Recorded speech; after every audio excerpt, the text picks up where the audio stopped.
হজরতের জন্য দোয়া করবেন, হজরত আপনাদের জন্য দোয়া করবে।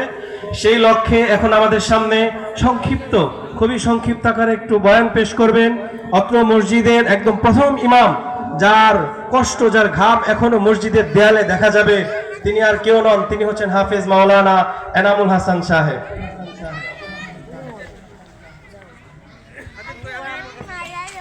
দেখা যাচ্ছে না, খেলে না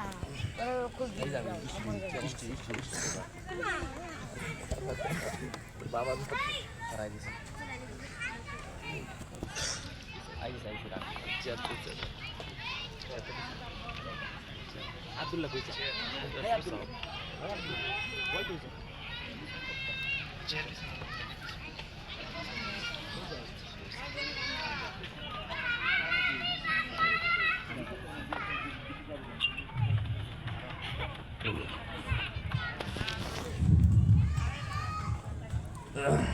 আসসালামু আলাইকুম ওয়া রাহমাতুল্লাহি ওয়া বারাকাতুহু। সবাই কেমন আছেন? আওয়াজ কিন্তু একদম ঘুমের ভাবে হয়েছে। আমি কিন্তু এলাকার সন্তানের মতোই আপনাদের, আমি এলাকায় প্রায় 18 বছর ছিলাম এবং কোনো ভূমিকা ছেড়ে একটু কথা বলবো শুধু। পাশে জায়গা নিয়েছি আইনাল মার্কেট মাদ্রাসা উরুজার পরে চলো করবেন ইনশাআল্লাহ। আলহামদুলিল্লাহ। তো সবাই জোরে বলুন শুকরিয়া তান আলহামদুলিল্লাহ। জান্নাতের বাগানে বসে আছেন। লাইন শাকারতুম লাযিদান্নাকুম ওয়া লাইন কাফারতুম ইন্না আযাবি লাশাদীদ। এই আয়াতের শুকরিয়া কিন্তু এই মহল্লাবাসী করেনি। আমার এই অবস্থা দেখে মনটা একবার ভেঙে গেল। মজমা ভরে আর বাহিরে লোক থাকার কথা ছিল, কিন্তু দেখা যায় অল্প কয়েকজন মানুষ এই জান্নাতের বাগানে বসে আছেন। আর অন্যান্য মানুষ, আমি দোকানপাটে দেখলাম মানুষের অভাব নাই, এদিক সেদিক ঘোরাফেরা করতেছে।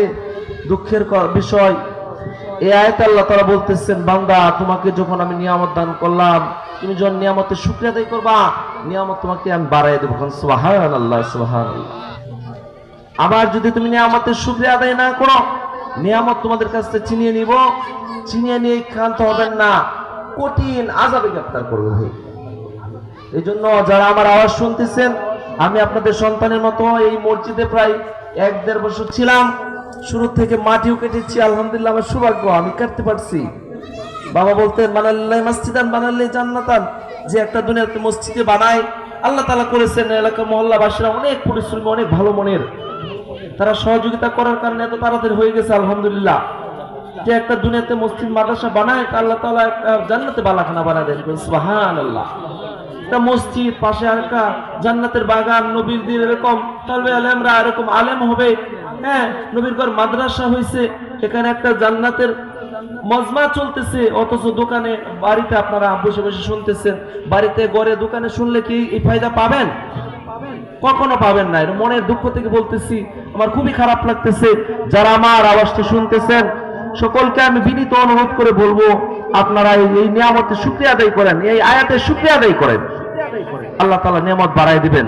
এখানে আরো সুন্দর সুন্দর প্রতিষ্ঠান হবে, আরো সুন্দর সুন্দর এরকম বড় বড় উলামা একরাম আসবে, যাদের চেহারা দেখলে এরকম গুনাহ মাফ হয়ে যা। এই এলাকায় এসে দোয়া করবে, আপনাদের এলাকার মধ্যে অনেক রহমত বরকত নাজিল হবে। সুবহানাল্লাহ। যদি আপনারা এটা চান, আমি অল্প সময়ের মধ্যেই উলামা একরাম অনেক দূর থেকে বড় বড় উলামা একরাম আসছেন, তিনাদের কাছ থেকে দামি দামি কথা শুনে এরকম আমল করে আপনারা হয়তো উপকৃত হবেন এবং জান্নাতে মানুষ হয়ে যাবেন।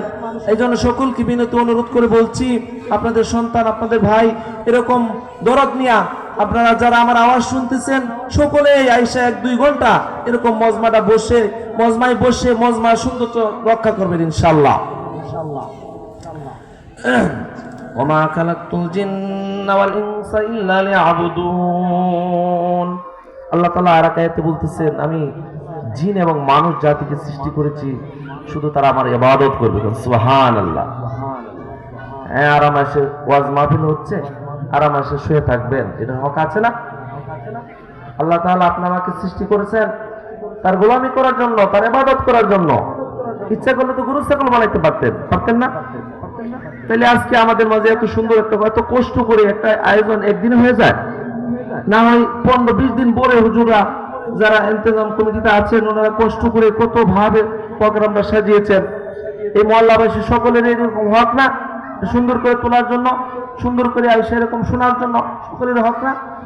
এই জন্য বিনীত অনুরোধ করতেছি, বড় বড় ওলামায়ে কেরাম আসছেন, আপনারা একটু আসেন, এসে জান্নাতি বা মজমায় বসে জান্নাতে মানুষ হয়ে যান না। সুবহানাল্লাহ। যেখানে 40 জন মানুষ দোয়া করে, সকলেই পাপী থাকলে আল্লাহ তাআলা একজন কুলি বানাইয়া সকলের দোয়া কবুল করে নেন। সুবহানাল্লাহ, সুবহানাল্লাহ। দুই একটা ভালো খবর শুনে, আমিও একজন সঙ্গীত শিল্পী, বিভিন্ন ওয়াজ মাহফিলের প্রোগ্রাম করছি। গত 2 দিন আগে টাঙ্গাইলে একটা প্রোগ্রাম করে আসছি, কুমিল্লাতে আছে প্রোগ্রাম, চাঁদপুরে আছে। এই গজল এবং এই কোরআন হাদিসের আলোচনার মাধ্যমে মানুষকে এরকম সেবা দেওয়া যায়, একদম আল্লাহর রাস্তে, একদম আল্লাহর রাস্তে, কোনো চাওয়া পাওয়া নাই। মানে গাড়ি ভাড়া দিলেও দিব না। আমি 1000 প্রথম মাহফিল আমার ওই মসজিদটাও ছাপরা মসজিদ ছিল, 3 তলা ফাউন্ডেশন, আপনাদের 1 তলা হয়েছিল। আমি থাকা অবস্থায় এই কপাল ফাটাই লাগছিলাম বাসন হইতে যায়, মাহফিল করতে যায়। যে আল্লাহ তাআলার রহম, ওই মাহফিলে কোনো ভাগ্যক্রমে প্রথম আমার দাওয়াত ফিরে গেল। তাই ওখানে মাহফিল করলাম, গজল এবং অল্প 10-15 মিনিট আলোচনার সুযোগ হয়েছিল। হ্যাঁ, ওখানে 1000 টাকা আমি নিজের থেকে দিয়ে আসছি। একদম আল্লাহর রাস্তায় কাজগুলি করব, দিন প্রচারের স্বার্থে। যদি এখান থেকে 2-1 জন এরকম আল্লাহর পথে আসেন, এটাই সার্থকতা। আপনাদের দোয়া আমার ছেলে বিশ্ব কোরআন প্রতিযোগিতায় চান্স পেয়ে গেছে, আলহামদুলিল্লাহ। তাকরিব নাম শুনেন নাই? ওর মাদ্রাসায় খাস গ্রুপে বিদেশে যাওয়ার জন্য ওনারা প্রস্তুতি করতেছেন, আলহামদুলিল্লাহ। 10 মাসে হাফেজ কমপ্লিট করেছে 8 বছর বয়সে। এর চেয়ে বড় নিয়মত আর কি হইতে পারে বলেন? তো যাই হোক, আমি একটা গজল বলি, আমি শেষ করে দেবো। হুজুর আসবেন, সিরিয়ালে আসছেন। ছোটখাটো আমরা সাথে পরামর্শ করলাম, আর যারা খারাপ লাগছে তুলে ধরলাম, বুঝেন না, আপনাদের সন্তানের মতো। এই জন্য যারা আওয়াজ শুনছেন সকলে চলে আসেন, হুজুর চলে আসছেন। আমি একটু 2-একটা ইমান নিয়ে একটা নাত বলি, একটু দাওয়াত দিয়ে, ইসলামের একটু দাওয়াত দিয়ে এখানে আমি শেষ করে দেবো। হুজুরের কাছ থেকে আপনারা মূল্যবান নসিহত শুনে এরকম আমল করার চেষ্টা করবেন। ইমানের পথে অবিচল থেকে, কোরআনের পথে অবিচল থেকে, আমার মরণ যেন হয় তোমারই কাছে মিনতি আমার, তোমারই কাছে মিনতি আমার, মহামহিম দয়াময়, মহামহিম দয়াময়। ইমানের পথে কোরআনের সাথে, হাত পাকার বাতাসে দাড়ি পাল্লাই মেপে রিস্কায় চড়ে, আমার সিদ্ধান্তটা যেন ইসলামের পক্ষে হয়। প্রতিদিন মিথ্যের মুখোমুখি হই, বেদিন ফাসেকরা করে হইচই, আজাদিলে সে গুমরাহি সুর গাই, করে তোলে মোহময়। ইমানের পথে অবিচল থেকে, কোরআনের সাথে অবিচল থেকে, আমার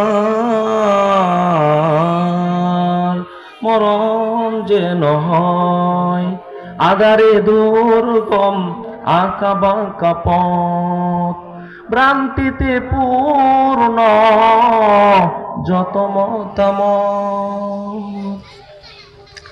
আধারে দুর্গম আঁকা বাঁকা পথ, ভ্রান্তিতে পূর্ণ যত মতামত, কখনো হঠাৎ নফসের তাড়নায় লাগে সুন্দর মোহময়।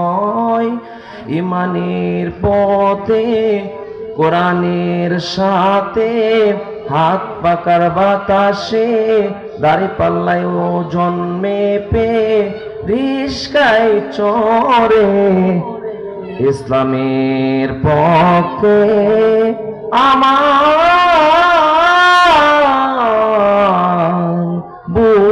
মনটা যেন হয়। আসসালামু আলাইকুম ওয়া রাহমাতুল্লাহি ওয়া বারাকাতুহু।